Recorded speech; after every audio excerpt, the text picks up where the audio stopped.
Kamusta mga katropa? Welcome back na naman sa akin channel at sana may matutunan kayo dito sa tutorial kong ito. Ang gagawin natin ngayon ay magre-repair tayo ng starter ng big bike, 750cc. Ito yung old model na big bike. So yung problema ng customer, wala siyang mahanap na carbon brush. Nag-ikot-ikot na siya sa mga shop online pero wala siyang makita. So hindi niya nagagamit yung kanyang motor. Itong tutorial natin mga katropa ay pupwede sa Rusi 125, Rusi 150 at Motorstar. Kasi kadalasan ang mga starter ng Rusi at Motorstar ay napakahirap din maghanap ng carbon brush. So pag pwede nyo paggayahan tong tutorial nito, pwede nyo pagbasihan para magawa nyo yung mga motor na yan. Okay, simulan natin mag-repair.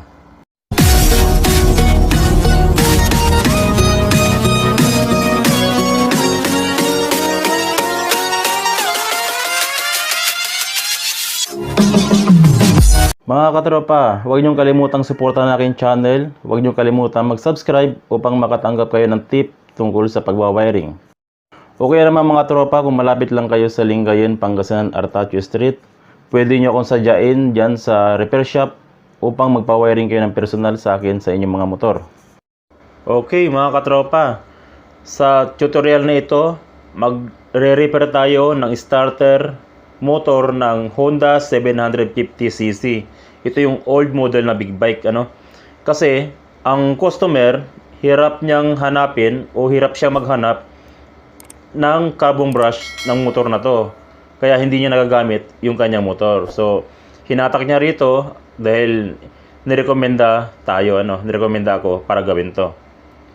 At saka, pwede nyo rin pagbasihan to para ma-repair nyo yung starter motor ng Rusi at Motorstar. Tuturo ko sa inyo kung anong carbon brush ang pwede natin gamitin sa motor na ito. Okay, so baklasin muna natin ito mga katropa.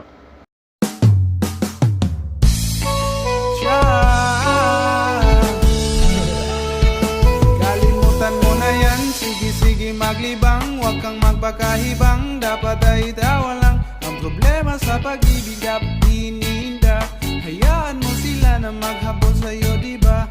Sabi ko naman sa'yo, maraming manloloko, pagkatapos kang pagkinabangang biglang lalayo.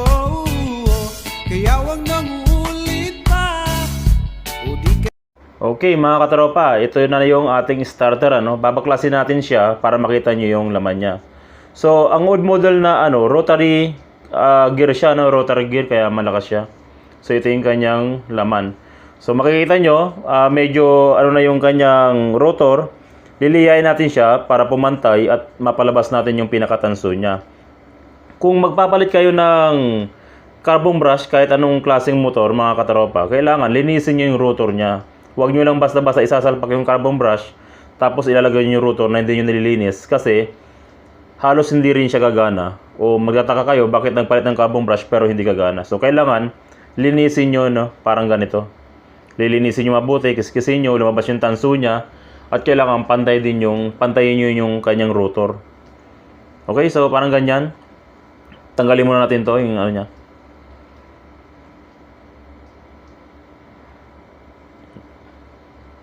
Okay mga katropa, itong tutorial natin, pwede mong gamitin sa Rusi 125, Rusi 150 at Motorstar na motor. Ito yung tinutukoy ko mga katropa, Hindi ko alam kung para saan to, pero sa auto supply ko to nabibili. Pagkakaalam ko, carbon brush ng alternator, So, iyan ay papalit natin dito.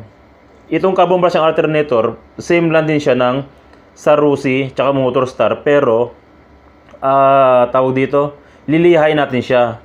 Yun lang yung paraan para mapagana natin yung starter motor natin. So, ito, universal to. Lilihain mo lang, kasi mahaba siya, isusukat mo lang, para pumasok siya dun sa loob. Kung wala kayong makitang carbon brush ng pang Rusi o pang Motorstar o maski sabi mong pang big bike, ito ang bibilihin nyo, yung carbon brush na yun, ipakita nyo lang yun sa auto supply. Ang bili namin dito, 4 na peraso ay 120 na, So lilihain nyo siya hanggang tumugma yung sukat niya, maging swabe siya doon sa lagayan ng carbon brush, Tapos Kung sa Rusi naman, magagamit nyo siya na apat, kasi apat na piraso yung Rusi. Yung iba, naghahanap sila, ay walang carbon brush na Rusi. Wala, mahirap hanapin. O, hindi magagawa kasi walang carbon brush.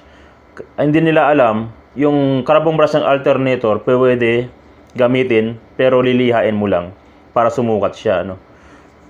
Tapos, pag naswabe na, yung pinakadulo, medyo bilugin nyo para yung sa alternator, tumugma siya, parang yumakap siya dun sa bilog ng alternator. No? Bibilugin nyo lang ng kaunti lang. Katulad nung ginagawa ko sa video, bilugin nyo lang, parang ganyan. Hindi naman kailangan na perfect yung bilog, yan, parang ganyan, no? Para lumapat yung buong carbon brush doon sa rotor. So, ayan, swabe na, no? Kailangan, pag ano nyo, hindi ipit. Tapos, meron pa tayong isa, ilihain natin uli, ano? Kung sa Rusi at Motorstar, apat yung lilihain nyo. Tiyagaan ng magliha, pero mapapagana nyo yung starter motor nyo gamit itong carbon brush na ito na galing sa auto supply. Pangsasakyan to eh. So, ito na lang yung paraan. Kung wala kayong makitang carbon brush, ito yung paraan para mapagana yung starter motor ng Rusi at ng Motorstar. Kung mayroon kayong customer na ganito, tanggapin nyo na. Pag mayroong auto supply sa inyo, bumili na kayo ng ganitong carbon brush. Universal to, kahit saan pwede mong gamitin yan. Big Bike, Motorstar, Rusi 125, Rusi 150, universal siya. Ito lang yung ginagamit ko. Kaya yung customer pumunta sa akin, tinanggap ko, kaya kong gawin sabi ko, kasi alam kong carbon brush. Alam ko yung carbon brush na gagamitin ko. Pagkatapos niyan, katulad nitong ginagawa ko sa Rusi, hihinangan nyo rin siya, no? Sa Motorstar, hihinangan nyo rin. I-replace nyo kasi yung bracket nito, ibabalik din natin, no? Carbon brush lang yung ating papalitan. So, hinangan natin mabuti habang nililinis nyo yung rotor, nililihan nyo yung carbon brush, painitin nyo na yung panghinang nyo para mabilis siyang kumapit. Okay, so ayan na yung ating carbon brush, no? Kinabitan natin yung isa. Okay, swabe na siya, swabe.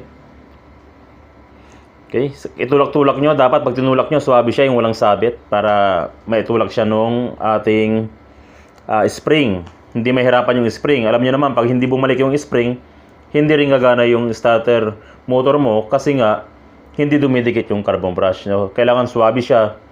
Pag mayroong kunting sabit, lihain nyo lang ng kaunti.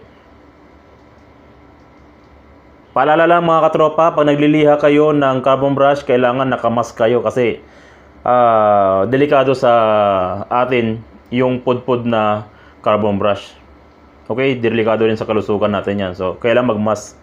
Ako, nagmamas ako palagi kasi prone tayo sa alikabok eh. So, kung nagmimikaniko ka, magmask ka palagi para hindi ka prone sa alikabok, sa mga tinatanggal mo.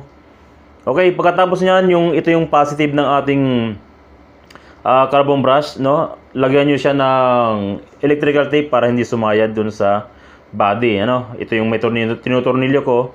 Lagyan nyo ng tape yung kanyang wire para hindi sumayad sa ground, no?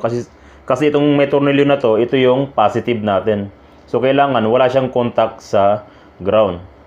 Okay? So, isauli na natin. Check natin. Okay? Bumabalik naman lahat. Okay? Bumabalik. Tapos yung rotor. Okay?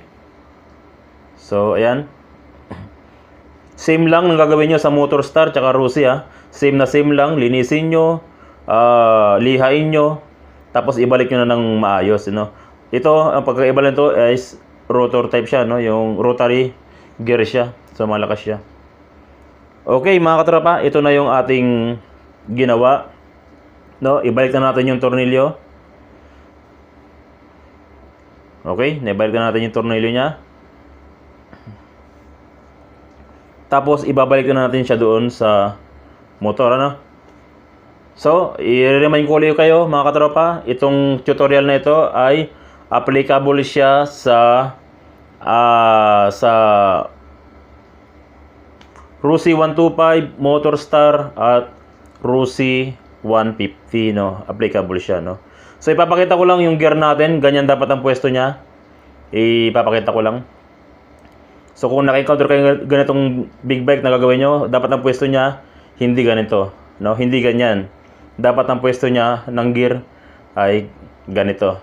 Ano? Okay? Nakita nyo? So, ikabit na natin mga katropa. Ako sa'yo, ikaw ay akin. Ang ganda mo sa paningin. Ako ngayon'y nag-iisa. Sana ay tabihan na.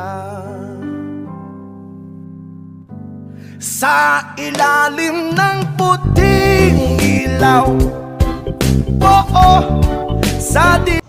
At ito na yung ating finished product mga katropa, no? I-testing na natin mga katropa kung aandar siya. Okay, i-remind ko lang kayo mga katropa, itong tutorial na ito ay pwede sa Rusi at Motorstar na mahirap hanapan ng carbon brush, ano? Ang gagamitin yung carbon brush ay yung pang auto supply o yung pang alternator na carbon brush. Okay, so tignan natin, patayin natin uli, tapos testing natin uli.